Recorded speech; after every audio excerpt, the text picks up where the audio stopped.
Hello, everyone. My name's Hank Suttala. And I'm Casey McBride. With special And guest I'm Ryan Dean. Oh, you see, he was already in tune. We didn't even rehearse it. All right, but we're here with another fun episode of Stir Crazy Shamans.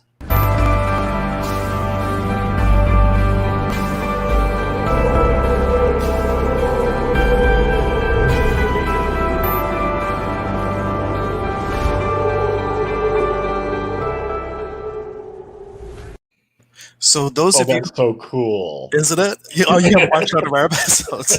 So, for those of you who are confused, saying like, I know Ryan, but who are these other two crazy guys, right? So Ryan streams to his group every morning at 9 o'clock, and we were going to have Ryan on as a guest, and we figured why not stream to his group. So if you're wondering who we are, we actually run another show, called Stir Crazy Shamans, and Ryan is our special guest today, and we're his special guest in a way because it's also his group, talking about empaths because he is the empath expert. Yeah, I don't know about expert, but I know one or two empaths. Well, he's the empath empowerer. And just a fun aside story, like for those of you who know how Casey and I met like years ago and then didn't do anything together until just recently, Ryan was much the same way. We met to get was the first person ever to join my Conversations with God discussion group. Joined the group, never came to a meeting for like 2 years. And until I moved to the West Side, and then he started coming to the meetings, and just over the course of all those wonderful discussions became very close and dear friends. And now we have the center together in North Olmsted, Ohio, and do all kinds of collaborations. And now we're here virtually sharing with you. And one other 12 years now? I think so. I think it's 12 years. Yeah, when you were still doing real estate. And now if you are commenting on StreamYard, I'm going to just put this one up. You'll see it just says Facebook user, right? So if you click the description at the top of the video, at the very bottom says we're going live with StreamYard. Click here so we can see your comments, because we don't know who you are, mystery Facebook user. So if you'd like us to be able to acknowledge your comments, please click the link to enable it. And if you're seeing it on any other platform, please follow the link to YouTube. We will only see the comments on YouTube. We won't see it on any of the other pages. So it's just a Facebook group, which there is a link to. You can join the group if you'd like, or go to YouTube so we can see your comments and help us interact with you and see where this conversation can take us. So let me ask you, Ryan, obviously now you've got a lot of experience with helping people to sort of reframe and restructure their ideas around how they perceive their empathic abilities or awarenesses. I'm sure being an empath, like most of us who were, there was a long time where you didn't know what was going on. I would assume so. So what most of my life. Yeah. So what was sort of the like pivotal moment for you where you did start to recognize that you were actually sensing the energy and emotions of other people, and what led you to discover this whole modality of empowering people with their empathic abilities? Well, like most of us, it was kind of a long, convoluted, twisty path. Back around 1997, I was at a point where I was leaving my old way of being and entering this path. And you've got to understand, my entire previous life, and I mean that in more ways than one, but my entire previous life, I was an engineer. I was an electronics design engineer. I had a minor in applied physics. So I worked in research and development with consumer electronics. So my world was based on science. And if you can't measure it, and you can't repeat it, and you can't predict it, you're imagining it. It's just not real. So there was no spiritual side to my life because you guys are just imagining things. And why would I waste my time on that? So I came from a very structured way of looking at the world, which is great if you want to feel in control all the time, to where I am now. And I had hit a point where it was very low. I had lost my career, family, you know the story, everything being stripped away, and ran into a person in West Park, Cleveland, in a little shop called Enchantments. It used to be there. Now it's a Steak and Shake. And they had psychic fair, $20. Find out what your future holds. Well, this was a Sunday morning at like 10 a.m. and I was headed to a bar because my last $20, it was going to buy me a drink. And instead, I got a reading from a shamanic reader whose focus was spirit guides, animal guides. And I got this reading tongue in cheek, because in my head it was like, well, I'm either going to spend it on scotch or this. What could it hurt?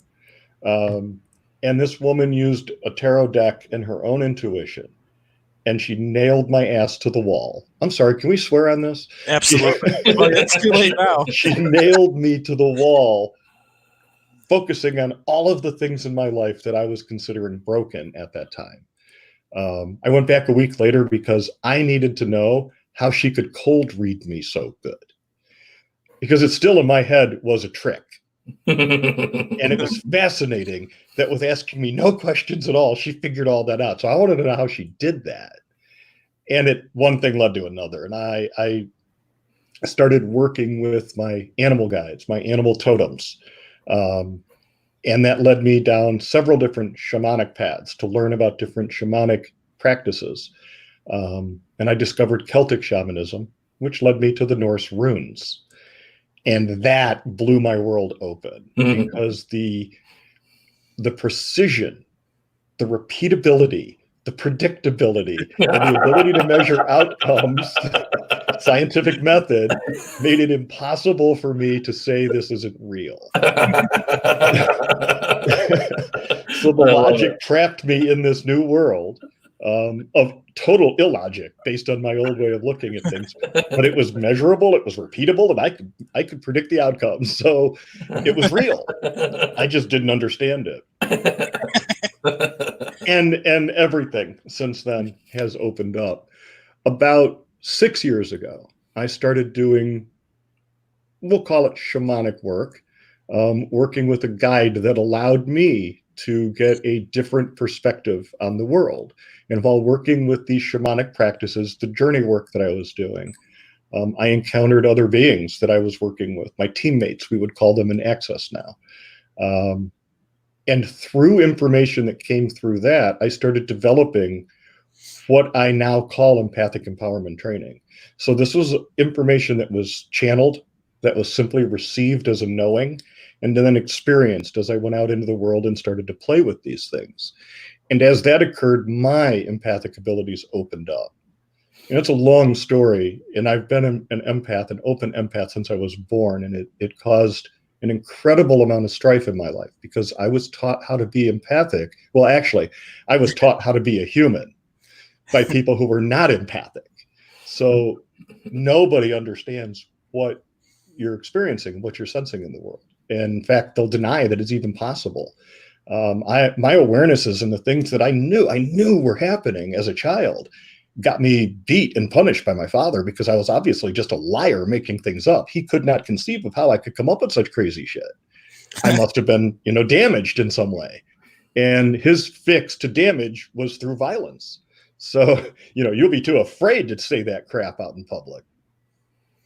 So it led me to engineering, which gave me a control over my world, a rightness that I always knew.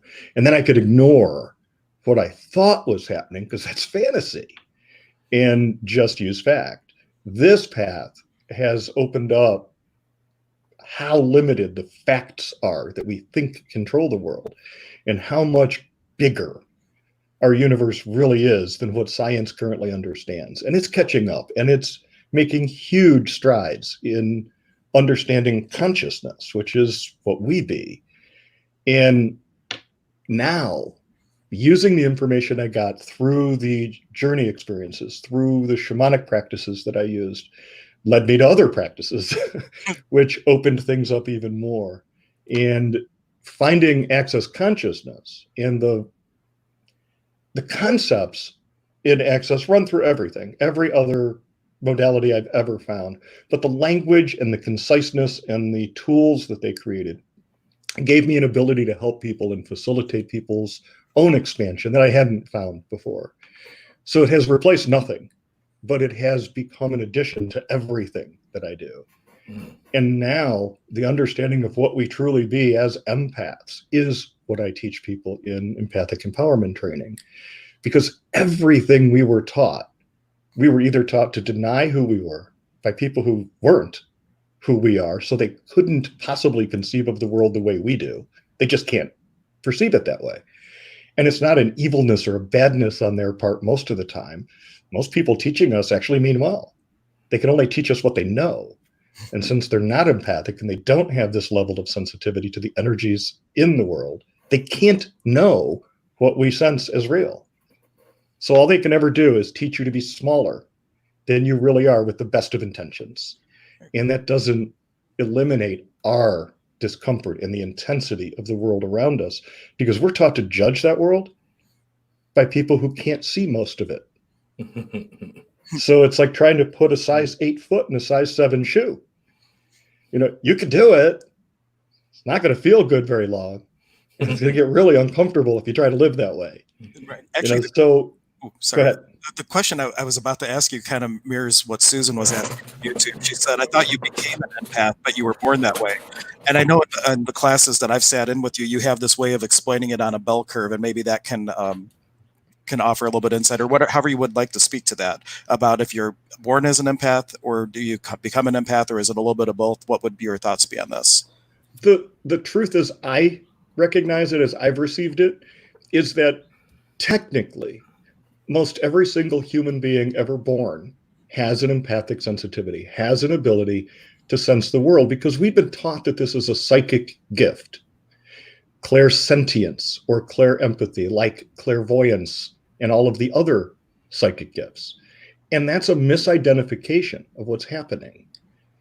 Every human born, with only the few exceptions that we would consider abnormal for some reason, has the ability to sense smell and taste and sight and touch and hearing.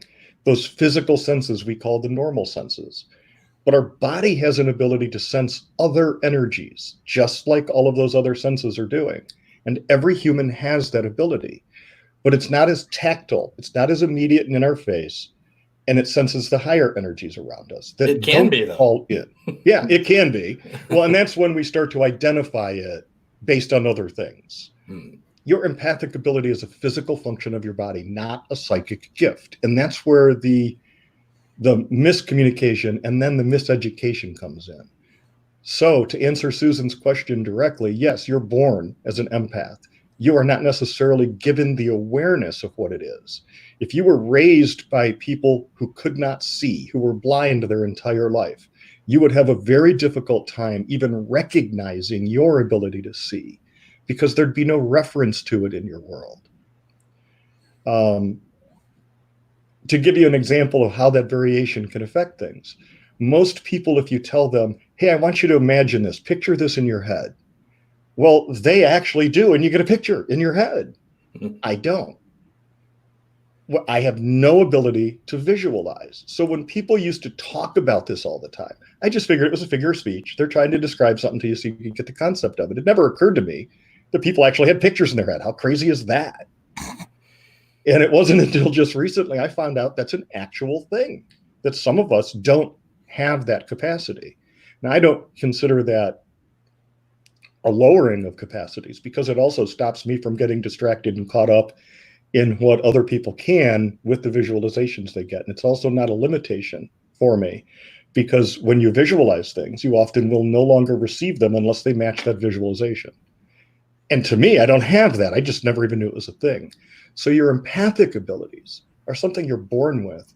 The level of awareness you have of that energy being received by your body, that's what makes us an empath when we use it as a label or a name to set us apart from others.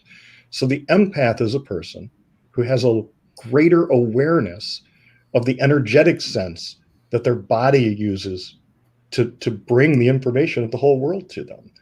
We have an energy field around our body. This cup has an energy field around it. Everything does.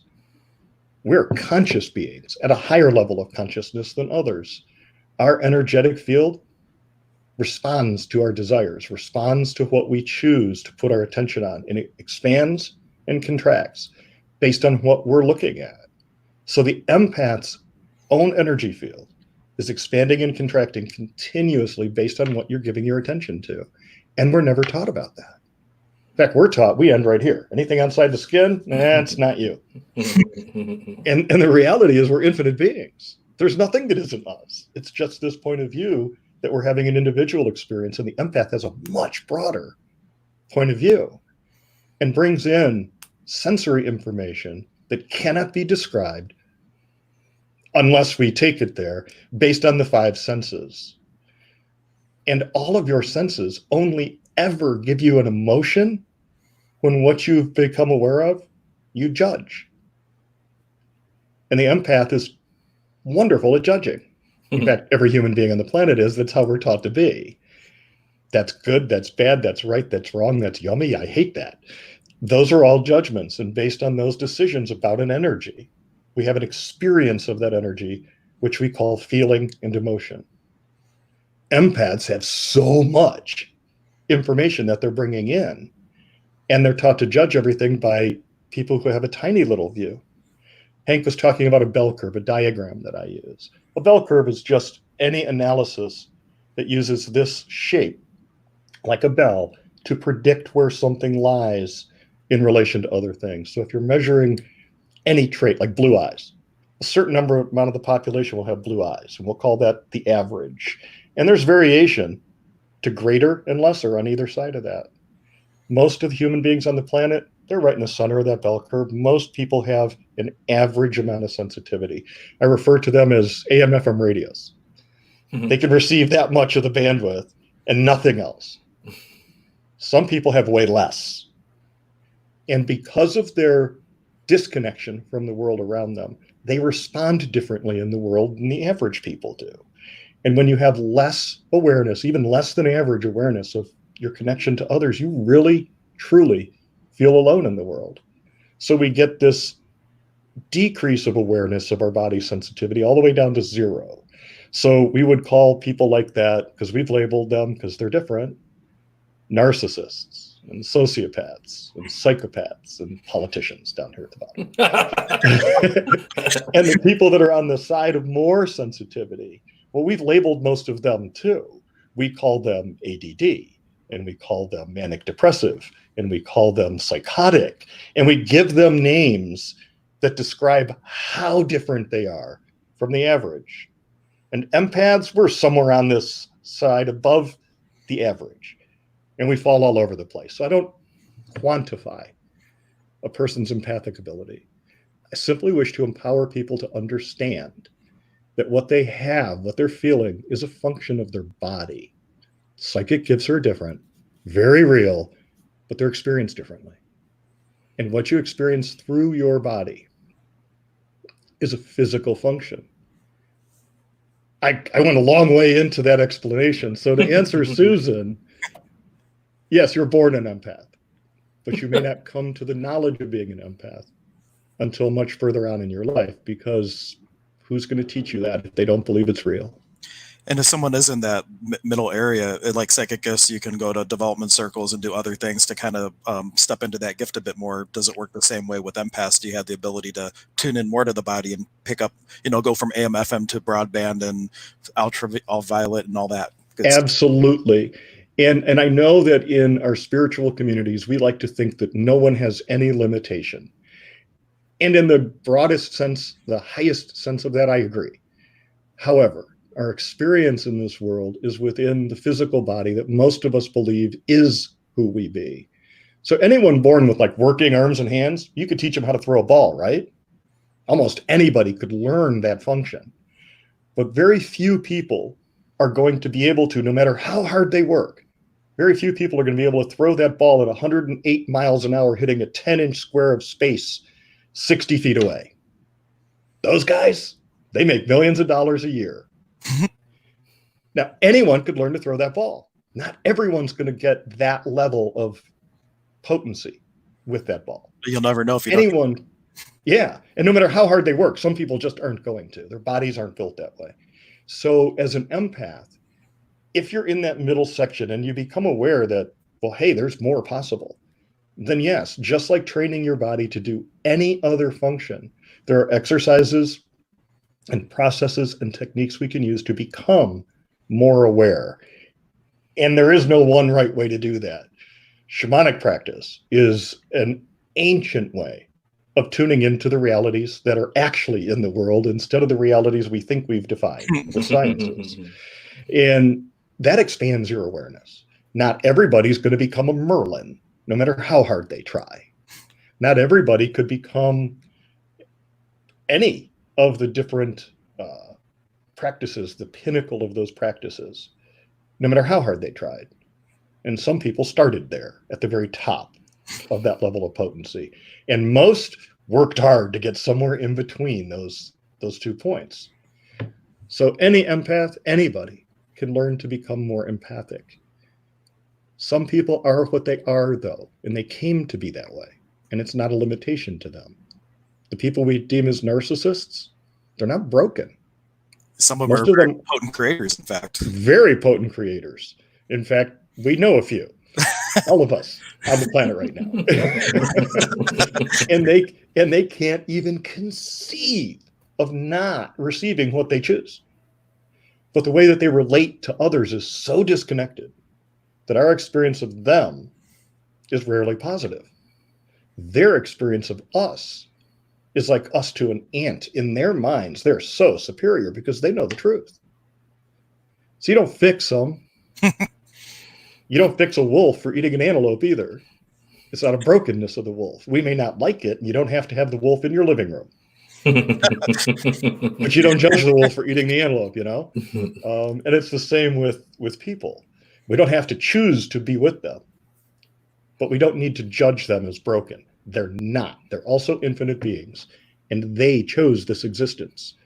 And what makes our level of infinite being so much wiser than theirs? The empath has an ability to sense their world to a degree and a level of intensity that others don't.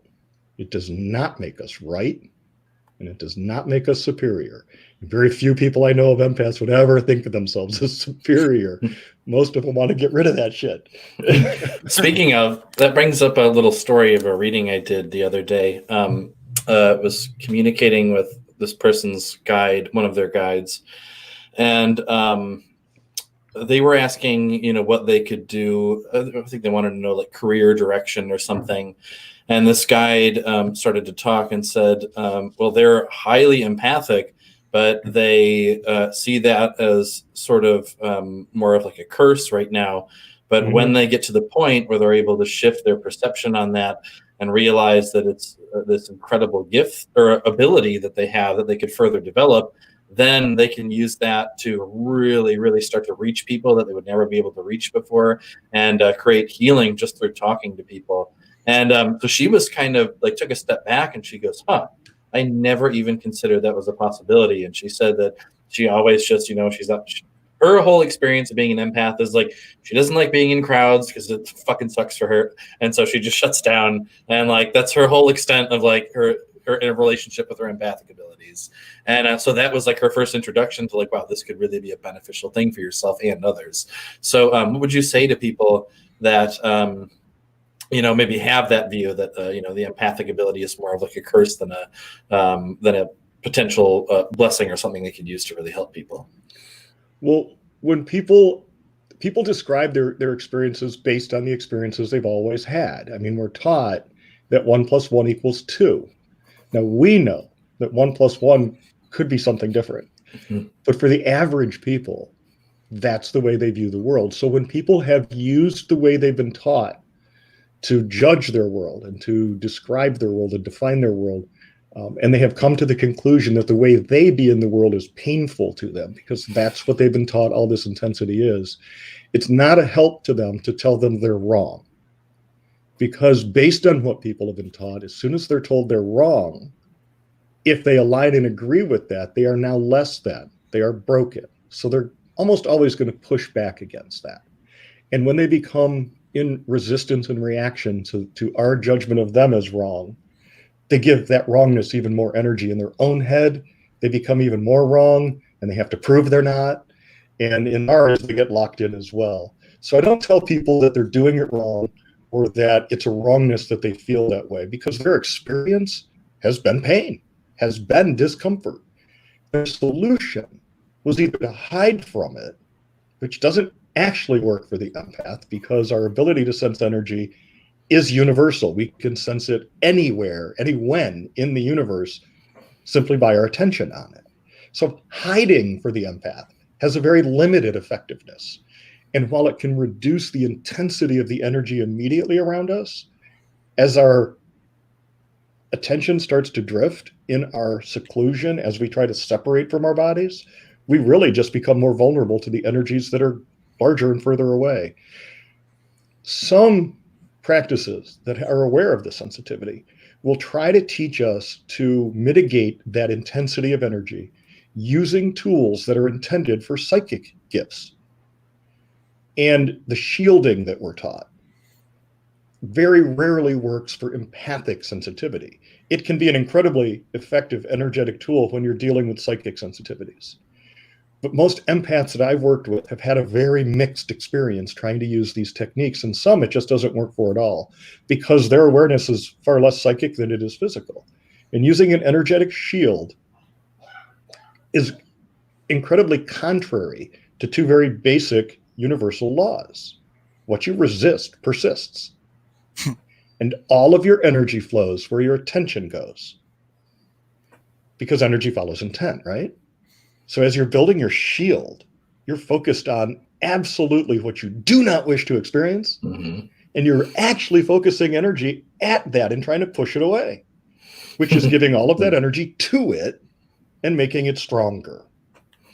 So for just an empathic ability, I teach other tools and techniques. And they have to do with releasing our judgment about what it is, because every time you judge a thing, you have a deep feeling that corresponds to that judgment. If you have an awareness, it's simply a knowing. So for people that are in that place where they've becoming aware that it's them that's receiving this and it's painful for them and it's hurtful for them, I like to work with them to find out and at least get some knowing of how much of it is empathy for them and how much of them is a psychic ability. Mm-hmm. And when you see what side their sensitivities are weighing more heavily on at that time that you're working with them, because that can vary, then you can choose the tools to teach them to go forward. So in groups, I make the assumption that most empaths are empaths and the psychic awareness is not their primary focus. It's not always accurate, but in most cases, that gives me a basis to start with, and I can teach them processes that work for the empath. Now, Columns, go ahead. I was going to say, I'm curious as to maybe just a couple of things you could share that help, that maybe a person could use to identify whether or not they are more of like a psychic awareness type empath. Like, I'm new to this terminology, or like a body empath.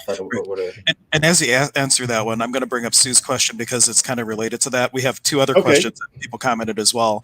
But she says, when a new person shows up and claims to be an empath, seems like he's all, yeah, oh, sure. They leave the older, wiser ones, don't believe him. Is it just for attention or real? How can you tell? Which kind of goes along with, how do you tell the difference between gifts, if it's a psychic awareness or an empathic awareness? Well, first I would ask, why do you need to determine whether they're right and they're wrong based on your opinion? They're saying they are. Let them be what they believe they be. Over time, as you work with them, if they aren't, they're going to have a greater understanding of what it means to be empath, and they may on their own come to the conclusion of, oh, that's not it, it's something else. And if they are, your belief or disbelief based on their descriptions of it is your judgment of them. If they are, give them the training, give them the time and the attention they require, or they wouldn't be asking for it. So when people come to me, I try not to judge how empathic they are, whether or not they are. And if they just want the attention, well, then I need to choose, do I wish to give it to them or do I wish not?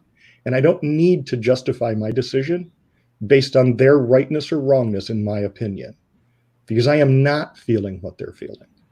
This is the problem that we run into as empaths, and expecting absolute truths, because emotion is incredibly subjective. And what one person experiences as pleasure, another will experience as pain. And the variation between those opposites is infinite. And some people experience things I think of as painful as incredibly pleasurable. I think you're kind of touching on this other question, actually. Why are empaths so susceptible to narcissists? It's like Ryan's or something. He's like answering the question before we put it up. Should be aware to feel and be aware that they're deceiving us. Yeah, and that's a whole different thing. If you want to tell the difference, first off, if you are psychic or you are empathic, or if you want to help another person come to this, there's actually a very clean way to start that differentiation. And there's always variations in between. And honestly, most of us are both, but the extent to which we are both can change. So you can weigh heavily one way or another. Everything that you feel as an empath, you feel. You have to name it. Everything you receive as a psychic, you get the thoughts of others.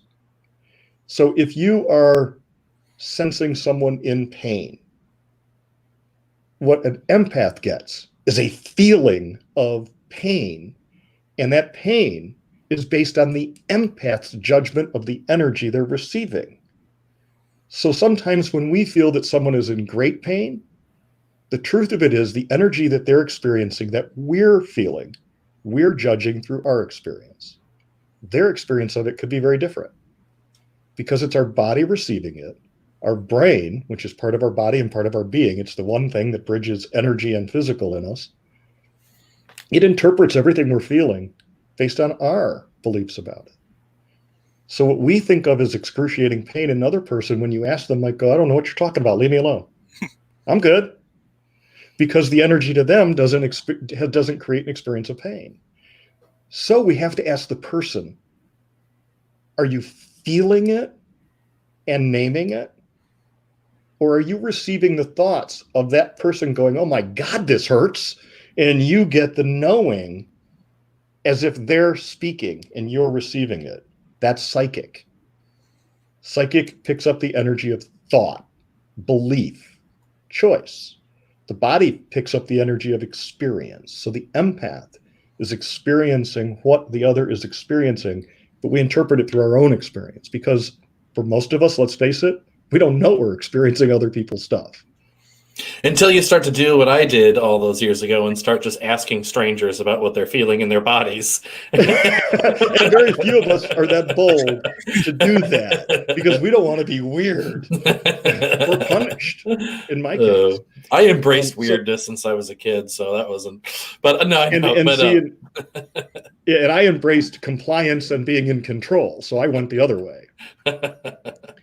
But no, it was. But I remember, it was funny. I was kind of similar. Well, not similar. I was raised very much like the strict Catholic Christian, very conservative kind of, that kind of mindset. And then through high school, like when I was going through puberty and all that, rejected everything, became one of these like hardcore atheists. And same thing, if it wasn't quantifiable, you couldn't measure it with instruments, and it wasn't traditional science, then you were an idiot, and I was going to prove why you were wrong with science. We would have been great friends. Yeah. I think, right? But then, Spirit had other plans for me, and just I was basically just like thrown into the realms of spirit and had to crawl my way back to being a human. But I remember it was one of the things I started to do as I learned about like the concepts of like what an empath is, was I just said, why not? Let's start asking people. So I go up to him, hey, do you have a pain in your shoulder? Like right here, it's like kind of like a really sharp throbbing pain. How do you know that? That's weird. But I just ran with that. And then over the years, that really helped me, though, to start to identify, okay, and you even get a sense doing that enough and asking enough people, you get a sense that when you feel something, it's like, oh, that's not the type of thing that's like usually native to my body. And you can pretty easily start to identify like that's coming from somewhere else. As long as you're problem. Go ahead. Oh, no, I was saying, as long as you had the awareness that there was something going on. A lot of people never get that awareness until something happens where they start to really question it, and then hopefully they find someone like Ryan. But my faith is to Ryan's comment that it makes so much sense having the difference of an experience. And after you share, Susan was just also, we already talked about empath and psychics, throwing what would be the difference in for that and mediumship, and then we'll get to Mr. Goldman's question next, or Miss Goldman's. Okay. The biggest problem I find, the biggest sticking point I find with almost across the board, the people that I'm working with, either at some point in their past or when they come to me, is that most empaths have no reference that what they're experiencing isn't theirs. Most empaths that I get to work with have no clue or very small ability to tell the difference between what they're actually feeling or that something they're feeling is someone else's. This has been their experience their whole life. And their whole life, most people have been told this stuff isn't real. Or if it is, it's bad and you should ignore it. Mm-hmm. So they have this reference point that everything that's occurring is occurring to them. So we have this energy, this intense experience of energy that we learn to describe from the people who aren't having it. So our assumption is this is how everybody feels. And this is how it is. And this is normal. And it's all me. And my God, am I messed up? Because how often do you have the experience as an empath of like going to a mall? This is why it's so intense and painful. And you're experiencing excitement and arousal and disgust and illness and pain all at once. Because what you're experiencing is all these energies these individuals are experiencing in their lives, in that moment, in their perceptions. And we're receiving it all without the knowledge that it's not ours. So a lot of the processes that I do right from the Empathic Empowerment Training 1 class is to teach people how to eliminate any energy in their body that's not theirs from their body. And that's sometimes the first time people have ever felt who they truly be. Separate. For anybody watching from everything else. YouTube or any of the other groups, Rian does live streams every single day around 9 o'clock, all tools for empaths. So since you're mentioning your class and things, just wanted to throw that out, that if what Rian is saying is resonating with you, search that on Facebook, join the group. You can go back through the archive of all the videos. There's since quarantine, it's been at least one a day, I believe. So yeah, a ton of great resources. Every day is a little different topic and does a deep dive into different concepts and everything. But what would you say with the difference, empath, psychic, mediumship? That the mediumship is more like you're talking to another actual consciousness, another stream of consciousness versus an awareness. Yeah, and the terms psychic and empath, we can take as simple categorizations of the different ways to receive energy because we're both a body, empath, and an infinite being, psychic. The infinite being is energy. The body is energy also, but at a very low level so that it's experienced as physicality. Just for people, when you say low level, I think maybe a better way to put that would be like a slower vibration. I think low level kind of puts a... Yeah, people think that means bad. Right. But from the technical brain, it just means a lower frequency. Right. As a measurement, but not low as in bad. In fact, we chose to come here. We didn't choose to all come to bad. There's a whole lot here to experience that's amazing. But the medium, to me, is just a further characterization of psychic. Most mediums that I've ever known, and I might know one or two, when they talk about being a medium, it's a direct communication, like Hank said, with another consciousness. Either currently here, not currently here, and usually in most people's minds, mediums speak to things that are dead. From a physical standpoint, not from an energetic standpoint, obviously. So mediums speak to spirits, entities, beings. Psychic can be a broader term that includes a medium. So when people call themselves a psychic medium, I usually chuckle because, how redundant is that? But it may also be them communicating, I speak with spirits and I have all these other awarenesses. Just so they can differentiate. I know Casey basically does spirit guide readings, and he's always real careful when people are saying, "Are you a medium?" He's like, "Well, that's kind of what I'm doing, but I have kind of this focus that I'm only talking to the one type of thing here." Yeah, well, because people, I think when the average person is asking if I'm a medium, they want to know, like, can you talk to my dead grandma? And in that case, I'm like, I can, but that's not who I choose to work with. The beings that I choose to communicate with are, like animal guides and angels and star beings and beings of what I consider to be, like you said, the slower vibration is the physical. These are even higher than like loved ones who have passed on, and they're here to help us to grow and heal. So I definitely think there's a lot of different definitions in other people's minds as to what medium, psychic, empath means. So it can definitely be helpful to kind of, as we've been doing, clarify what experiences we're pointing towards when using these words. In the empowerment classes, reframing is what happens in the classes, usually for the first hour, because I want people to come to a new understanding, or to allow themselves to see who they truly be, different than the limitations and the descriptions we've been given up till now. Because those limitations and those descriptions are what we have been taught to believe is true. And based on our belief of what is true, the experience of the empath is what we're being, what we're having. And if what you want to do is get out of that, to be more, then your definition and what you believe to be true needs to change. Because what you believe is what you experience, period. And your experience reinforces your belief. In fact, there's a little circle I use of experience or belief, perception, and experience in the classes to teach how that circle of perception works. And we reframe much of what people think about their being an empath by clarifying definitions of the words we use. That also helps eliminate any misunderstandings in the class. It doesn't eliminate them, it helps to eliminate them. We do quite a bit of active participation in the classes. They're not lectures. Yeah. And just one quick comment on the classes. Even my wife, who is from Germany and has a very specific way that she works with her point of view, took Ryan's class and loved it. So if my wife takes a class and loves it, speaks volumes. And I did put up the website where, if you're interested, I think the next one's on Sunday. You do it once a month, I believe. Is the next one Sunday?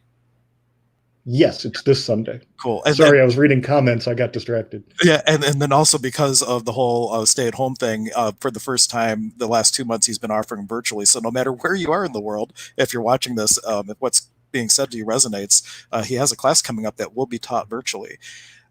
So we'll get to your question in a moment, because this one came through a while ago. Someone was asking, why are we able to jump up a level after experiencing significant life changes? That's always a fun one. Well, okay, it's always an intense one. It's not always a fun one. Potency. When we, just by the definition of that question, after we experience significant life changes, so something in the pattern of your normal life has changed so radically, you can no longer look at life the same way. So a significant life experience that changes you has created significant change in your perceptions and what you believe to be true. The death of a family member, the loss of a job, falling and hitting our heads and waking up a different person. All of these things cause significant shifts in our perception. And that immediate shift in our perception is almost always followed by a period of cognitive dissonance, the resistance we have to what's changed, and the difference between what we now sense in our world as true and what we want to believe about it based on our past. So these significant life changes alter our perceptions. And when your perceptions alter significantly, your experience of things alter, because your perceptions have changed. Your perceptions create your experiences. And when your experiences change significantly, you're faced with the choice to either deny what your senses are telling you, cognitive dissonance occurs, and reject what you've always believed was true and what may have been a foundation in your life, cognitive dissonance occurs. So there's tremendous intensity. You either then accept that what you're perceiving is true and allow your experience to change. And that change in your experience changes your belief. It changes the energy of belief, because the evidence coming in is now different than the belief, and you've chosen to believe the evidence. So your belief changes. And then your awareness of the energies around you corresponds to the new belief. And if the belief, the change in your life, has allowed you to break free of a foundation that used to make you think you were safe and turned out just to be a wall that kept you a prisoner, your awareness of the world expands. You're no longer bound by those old beliefs. This can be an uncomfortable time, and that's when I find most empaths searching for answers, and that's the point most people are in when I start to work with them. So easing people through that change, letting them know, no, you're not crazy, and you don't have to judge yourself because you spent your whole life thinking something was true that wasn't, because that's how we were trained. That's part of the first things we do when we start working with people as individuals or in groups. Let them understand that what they're experiencing is real. And the previous beliefs are what block them from being able to see it, because your belief creates your perception, and your perception creates your experience. And your experience reinforces your belief. Or in the case of dramatic life changes, it shatters the belief. And that's when we expand. I think there's an old parable or saying that says the cracks are where the light leaks in. Those experiences crack the foundations that kept you in prison. And if you let the light leak in without judging you as broken for it, incredible, absolutely incredible changes take place. And that statement may be a good segue into this next question, where Sue is asking, well, where does God and spirit come into play, or does he or she? You know, it's a good thing these short broadcasts don't tackle any of the big questions, right? What is the true nature of life in the universe? Awesome question. And all I can tell you is what my experience has taught me is true. And yours could very, very well be, and most likely is very different. My understanding is each one of us is an infinite being. We are one part, one perspective of being, of the universe, of infinite being. So the old expression, there's only one of us in the room, is absolutely valid. And over 7 billion of us on the planet is absolutely valid. We are each drops of the ocean, and the entire ocean is a drop of us. So if it gives you hope or comfort to think of a higher part of yourself as watching over you, do so. And people will call that spirit or creation or divinity or God. And that is the description of all that is. And we are infinite beings. We are part of all that is. We are never separate from it, except in our perceptions, which is how we choose to experience this world. So we are each and every one of us part of God, which makes us divine. So every single life on this planet, even amoebas, any life, has divine purpose, because it created this experience from the place of being one with all there is on purpose. We came here by choice. We are not less than God. We are one perspective of an infinite being, enjoying and experiencing itself in an infinite variety of experiences. We're pretty cool. Yeah. I love that we have to use the language, though. It's funny to me. We always have to say we are part of God, or our true essence is God. We can't say we are God. You can say Yeah, that's we not can socially say acceptable. that, but it wouldn't be socially acceptable. Exactly. Well, yeah, I can't say for everybody watching, but the thought occurred to me. Ryan normally only streams for like 15 minutes. Our stream usually goes for an hour or a little bit longer. Were you okay being on longer, Ryan? I thought I've actually got to go in about 10 minutes. I have to take my car in for an oil change. So, and I have a 40-mile drive to do it. Okay, so I'm going to throw out there, if you have a question, ask now, and if we don't get to it, then we can do another stream, hopefully with Ryan if he's agreeable to it, and we can continue on. But the next question, and if you're commenting anywhere other than our YouTube channel or Ryan's Facebook group, we're not seeing it, so we're not ignoring you. We're streaming to like 9 different places, and we can only monitor the comments from a few. So if you do have a question, please head over to our YouTube channel or join Ryan's Facebook group. I put the banner up a moment ago, and I'll do so after this next question. But Christina McKay asks, empaths know that we feel other people's emotions, but why do we feel our own emotions so incredibly deeply or powerful, like a solar flare? Well, in my experience, most empaths, first off, don't know that they're experiencing others. But Christina and I have worked together. So she has an awareness now that has expanded and changed her reality. But There are physical laws in this universe. And even though we are infinite being and we created this universe, when we're here, we are to some extent bound by those laws. I do not believe that they are the total prisons that physicists would have us believe. In fact, most physicists don't now. Engineers would have us believe. But they do hold true in this universe as long as you're having the experience of it. So understanding those physical laws and how they govern energy goes a long way to explaining Christina's question. Because in our physical experience, proximity to an energy, your closeness to it, increases the intensity of that energy. And as that energy has to travel from point A to point B, it most often loses. So this huge pulse of emotion, of energy, as it goes further and further out from the point of experience, becomes lower and lower and lower. So when you're experiencing tons of energy coming in, the amplitude, the strength of that energy is kind of irrelevant because it's all overwhelming you.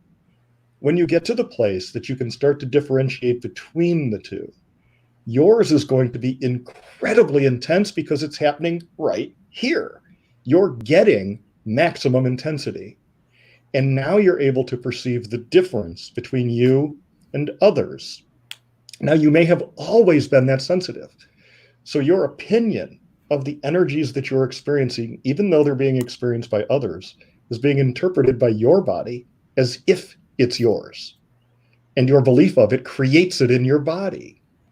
So every judgment you hold about an energy becomes physically held in your body. That's how the body creates the experience.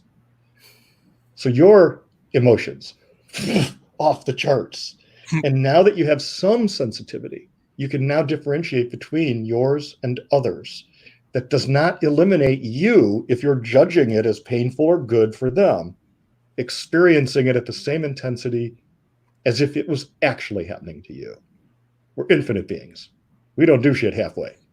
When we create an experience, it's here. And the more in touch you get with your ability to do that, the more you have the ability to stop judging it, to remove the significance of the experience. And when you can allow everything to become just an interesting point of view, even your experiences will tone down. You got to stop judging them as good and bad, right and wrong, light and dark, light and heavy, whatever things you want to use to judge the value of them. You're going to have the experience of it.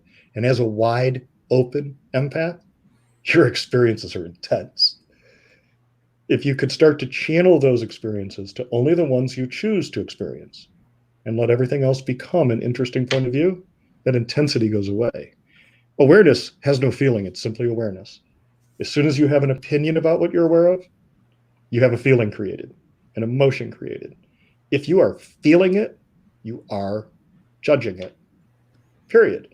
It's not a goodness or a badness or a rightness or wrongness in you. It's the way we've been taught to be in the world. We need to redefine that and unteach ourselves and learn a new way to be. It's not easy, unless it is. Some people just get it and their life changes. I had one client that was so open and so sensitive. She was actually a shut-in. She did not leave her home unless she absolutely was forced to. Doctor's appointment, something. And we worked together through the EET1 class and a few other sessions. And she's now out in the public. She was at Hank's last expo last year as a vendor. So going from, I can't leave my house without being in extreme pain and anxiety, to I'm in the middle of 500 people helping people heal. Yeah, and I didn't know she was a vendor, because that's even like going as a patron. You don't have to interact, but as a vendor, you're almost forced to have multiple interactions with people. That's amazing. Yeah, wow. and that is the change that can take place. And every point of variation between no change and total change is okay. Everybody's going to be somewhere if we're measuring. Everybody's somewhere. So where you are is relevant only to the people who are judging you. Cool. You're welcome. If it's you or someone else. Awesome. I want to thank you guys for letting me on here. This is fun. You have a whole different format than I do.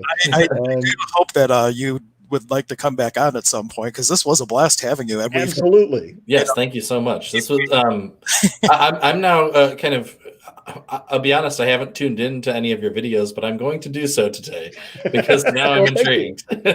Well, and it's funny because you guys follow shamanic practices, and it's a more open, casual, less intense way sometimes. Believe me, I've had shamanic experiences that are over the top in intensity. And I know that what I do is a little more heady, and it's a different style. So we're teaching the same stuff to the same, to different people. Yeah. And it's things, critical. Yeah, different people receive information differently, and absolutely. Because I could talk about shamanism to my wife, and her eyes will glaze over. But her taking your class, golden. Awesome. Well, thank you guys so much for having me on today. And thanks for all of my followers, for all the people who watch my live stream that have found you. I hope they all stick with you too, because believe me, these guys, they know what's up, and they explain things in a way that's just different than I do. And you've got to bring in as much as you can so you can choose what resonates with you and just take it all in. Lost a headset. That's telling me it's time to go. For everyone who's following us, that Rian's Facebook group is on the banner right now. You can type that into YouTube, or not YouTube, Facebook. Join his group, go back through the archives. And if you're interested in learning from Rian, he's going to be doing his class virtually on Sunday, Empathic Empowerment Training. It's only 4 hours out of your day on Sunday, and it could change. $100. It's 4 hours. They can sign up right on my website, empathichealings.com, right there. And if you're watching this on an archive, he does it every month. So you're not late. It's just going to be a different time. So awesome. All right. Well, thank you so much, Rian, for being on our show. Yes, thank you for having me. I truly appreciate it. Now, I know I'll see you guys again. Yes, sounds good. That was wonderful. Thank you so much. Have a great day. Bye-bye. Bye, everyone.